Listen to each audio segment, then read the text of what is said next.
राज्य शासनामार्फत जिल्हा परिषदेच्या आणि महापालिकेच्या शाळेतील विद्यार्थ्यांसाठी देण्यात येणारा शालेय पोषण आहारातील तांदूळ आणि इतर धान्य उघड्यावरच ठेवल्याचा धक्कादायक प्रकार आज कोल्हापुरात स्वाभिमानी संघटनेच्या कार्यकर्त्यांनी उघडकीला आणला।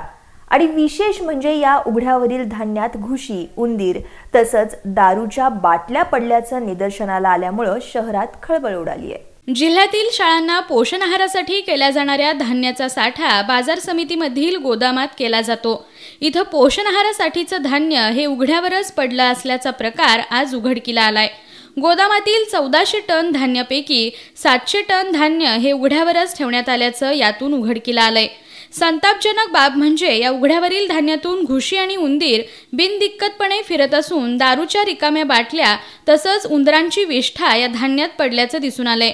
हा सगळा प्रकार बघितल्यानंतर याला पोषण आहारासाठीचं धान्य म्हणता येईल का हाच खरा प्रश्न होता। एकीकडे ही संताप आणणारी परिस्थिती असताना धान्य वितरण करणारा ठेकेदार मात्र वेगळ्याच आविर्भावात वावरत होता। स्वाभिमानीचे जिल्हाध्यक्ष सचिन तोडकर आणि अन्य पदाधिकाऱ्यांनी माध्यम प्रतिनिधींसह गोदामातील ही परिस्थिती बघितल्यानंतर शशिकांत बुलबुले या तिथल्या कर्मचाऱ्याकडे चौकशी केल्यानंतर त्यानं उडवाउडवीची उत्तरं दिली। यावर संताप अनावर झालेल्या स्वाभिमानीच्या कार्यकर्त्यांनी बुलबुलेच्या श्रीमुखात भडकावली। कार्यकर्त्यांच्या या रुद्रावतारानंतर बुलबुले यानं धान्यासाठी मागणी नसल्यामुळे धान्याचा साठा केल्याचं सांगितलं। आरोप त्यांनी जो केला तो चुकीचाच आहे।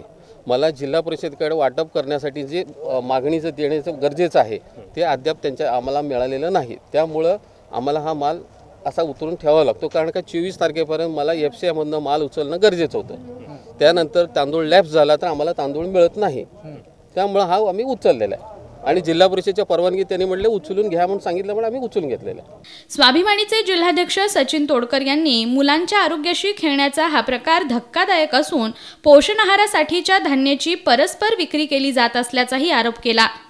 आणि ह्या पद्धतीने मुलांच्या जवळजवळ 4.5 लाख विद्यार्थ्यांचा जीवन मरणाचा प्रश्न आहे। ह्याच्या आधी पण अशा प्रकारच्या विविध घटना घडलेल्या आहेत, त्यात लहान लहान मुलांचा जीवितहानी झालेली आहे। त्यानंतर दुसरी गोष्ट अशी आहे की ह्यांना 600 टनाची परवानगी आहे गोडाऊनला माल ठेवायची, जवळपास 1400 टन हिने माल उतरलेला आहे। स्वाभिमानीच्या कार्यकर्त्यांनी गोदामातील या प्रकाराबद्दल तक्रार देण्यासाठी थेट शाहूपुरी पोलीस ठाणं गाठलं।